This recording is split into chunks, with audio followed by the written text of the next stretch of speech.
Avant de pénétrer dans la poésie de Saint John Perse, restons en arrêt devant cette dernière, un peu à l'image d'une promenade au cours de laquelle, soudain, on est fasciné par une de ces immenses villas fin 19e, début 20e, comme il en existe dans les stations balnéaires de Normandie. De ces maisons cossues, imprégnées d'embrun, au charme fou et dont l'élégance évoque une époque révolue. De ces maisons à la présence souveraine dont on voudrait qu'elles ne meurent jamais. Alors, entrons dans la demeure poétique de Saint John Perse. Et ce ne sont pas des salons fastes d'antan, de vastes chambres à coucher, des salles de bain où flotte un parfum subtil que nous découvrons, mais immédiatement un immense parc, parfaitement entretenu, luxuriant, aux essences rares, aux arbres majestueux, bordant des allées dont la profusion ressemble à un labyrinthe où bat l'âme du poète. Et dans ce parc, au-delà du bruissement des feuillages secoués par une brise légère, au-delà du chant des oiseaux et du cri des singes bleus, on entend au loin le ressac de la mer. Ce parc, vous l'aurez compris, est la représentation d'une langue poétique parfaitement structurée et maîtrisée, associée à un vocabulaire d'une richesse exceptionnelle, étayé par un savoir encyclopédique impressionnant et un recours fréquent aux mythologies émanant des quatre coins du monde. La pensée du poète n'en est pas moins de haute tenue et ne se donne pas de façon évidente à la première lecture. Oui, la poésie de Saint John Perse est difficile. Et reprenant la métaphore du parc, il faut l'appréhender pas à pas. Faire de fréquentes stations comme on s'arrête devant un parterre de fleurs pour, hormis savourer sa beauté, en découvrir sa nature, son agencement, en saisir peut-être sa signification. D'ailleurs, faut-il nécessairement tout comprendre? Se laisser porter par nos sens n'est-il pas parfois suffisant? Ainsi, peu à peu, on avance dans cet espace prodigieux jusqu'au rivage où se tient la mer, son immensité et son infini. La maison poétique de Saint John Perse ne se suffit pas d'une seule visite. Il faut y revenir à plusieurs reprises, s'imprégner peu à peu de son odeur, de sa magnificence, de sa complexité, jusqu'à s'y sentir non pas chez soi, mais pour le moins accueilli. Oui, pour ma part, je ne me sens pas chez moi avec la poésie de Saint John Perse, mais c'est un petit peu comme si vous alliez dans une maison étrangère et que vous découvriez un autre monde, mais qui vous fascine, qui vous subjugue et qui est d'une beauté et d'une ampleur incroyable. Pour ma part, je me sens plutôt proche de poètes comme Louis Gluck ou Jean-Claude Pirotte ou Jacques Côté. Mais quand on rentre chez Saint John Perse, on est quand même totalement fasciné. Donc, arrivé sur le rivage face à la mer, allongé sur le sable ou confortablement installé dans un transat, on écoute et on se laisse embarquer, presque envoûté par la poésie de Saint John Perse, porté par un souffle qui révèle la part de divinité qui existe en chacun de nous. Un souffle en lien avec le sacré, au sein duquel se mêlent les quatre éléments que sont l'eau, l'air, la terre et le feu. Et pour ce, j'ai choisi un petit passage dans Amer, où vous allez voir, on retrouve ces quatre éléments, la terre, la mer, le feu et l'eau, et évidemment le sacré qui est très cher à Saint John Perse. Écoutons. Ouvrez. Ouvrez au vent de mer nos jarres d'herbes odorantes. Les plantes laineuses se plaisent sur les capes et dans les éboulis de petites coquilles. Les singes bleus descendent des roches rouges, gavés de figues épineuses. Et l'homme, qui taillait un bol d'offrande dans le quartz, cède à la mer en flammes son offrande. Pour Saint John Perse, aller à la rencontre du divin se fait par une quête incessante de renouvellement, par le mouvement. Rien d'étonnant chez cet homme, né entouré par les flots, voué à l'exil et incessant voyageur. Pour ce faire, j'ai choisi 4 extraits de vent, de pluie, de neige et de sécheresse pour nous montrer à quel point le mouvement et le renouvellement, le renouveau est important pour ce poète. Alors, dans Vent, chapitre 4, et de ce même mouvement de grande houle en croissance, qui nous prenait un soir à telle houle de haute terre, à telle houle de haute mer, et nous haussait, hommes nouveaux, au plus haut fait de l'instant, elle nous versait un soir à telle rive, nous laissant, et la terre avec nous, et la feuille, et le glaive, et le monde, où frayait une abeille nouvelle. Dans Pluie, au chapitre 7. Lavez le doute et la prudence au pas de l'action. Lavez le doute et la décence au champ de la vision. Lavez, ô pluie, la taie sur l'œil de l'homme de bien, sur l'homme de l'homme bien pensant. Lavez la taie sur l'œil de l'homme de bon goût, sur l'œil de bon ton, la taie de l'homme de mérite, la taie de l'homme de talent. Lavez l'écaille sur l'œil du maître et du mécène, sur l'œil du juste et du notable, sur l'œil des hommes qualifiés pour la prudence et la décence.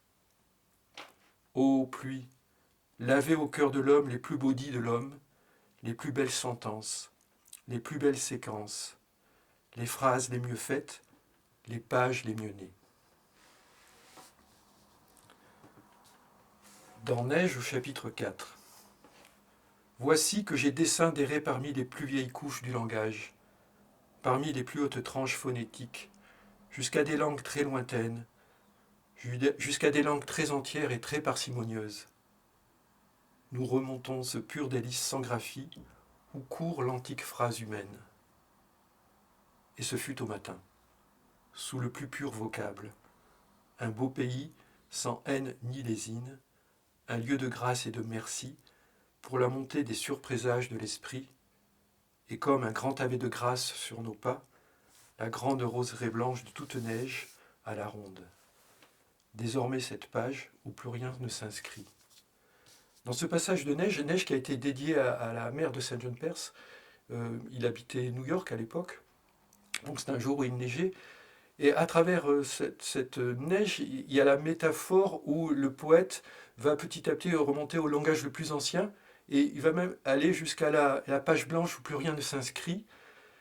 C'est vraiment, je pense, la pensée de Saint John Perse, c'est-à-dire il va jusqu'à l'effacement total, de façon à rester devant une page blanche, de façon à ce que la création survienne. Enfin, moi, c'est comme ça que je ressens sa poésie. Et dans Sécheresse, ô mouvement vers l'être et renaissance de l'être, nomade tous les sables, et le temps siffle au ras du sol. Le vent qui déplace pour nous l'inclinaison des dunes nous montrera peut-être un jour la place où fut moulée de nuit la face du Dieu qui couchait là. Que ce soit dans vent, pluie, neige, sécheresse, le poète et l'être humain en général doivent se défaire de leur antériorité, laissant tout derrière eux, y compris connaissance et savoir, pour aller par le dénuement vers une ascèse. Une aventure spirituelle qui débouche, non par un détachement au monde, mais au contraire, ramène à la réalité afin de réinventer le présent. Un pouvoir de création cher à Saint John Perse qui donne un sens à l'existence et nous relie au divin. Pour le poète, par le mouvement, devenu être nouveau, c'est aussi et surtout par l'amour que nous accédons à la part divine qui réside en chacun de nous. Alors dans Amer, Saint John Perse parle de l'amour entre deux amants.